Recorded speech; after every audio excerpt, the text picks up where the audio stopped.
ಹಾಂ, ಇದನ್ನು 2 ಗಿಡ ಕವರ್ ಮಾಡೋಣ ತಡಿ. ಇದು ಈಸಿಯಾಗಿ ಕಾಣಿಸ್ತು ನನಗೆ. ಹೌದಾ, ತಡಿ ಬಂದೆ.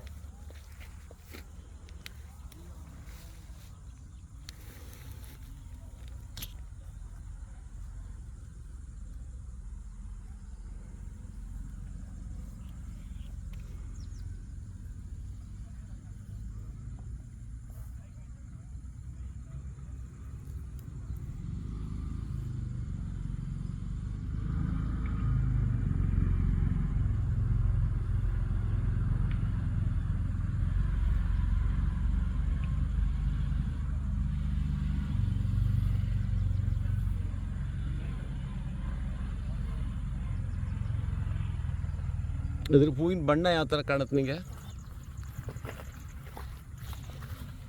ನನಗ ಲೈಟ್ ಪಿಂಕ್. ಇದು ಅರಿಶಿನ ಬಣ್ಣ ಇದೆ. ಇದು ಆ ಮೇಲ್ಗಡೆ ಭಾಗ. ಇದು ನಮ್ಮದು 2ನೇ ಕ್ರೈಸೋಪೋಗನ್ ಸ್ಪೀಶೀಸ್ ನಮ್ಮ ಹತ್ರ ಇರೋದು. ಫಸ್ಟ್ ಒನ್ನು ಕ್ರೈಸೋಪೋಗನ್ ಫುಲ್ ವಸ್ ಅಂತ, ಫುಲ್ ವಸ್. ಇದು 2ನೇದು. ಇದು ನೋಡೋಕ್ಕೆ ಮಾತ್ರ ತುಂಬ ಅಟ್ರಾಕ್ಟಿವ್. ಇದು ಇನ್ನೊಂದು ಗಿಡ ಅಂತ ಹೇಳ್ತಿಲ್ಲ, ಅದು ತೋರಿಸಿದ.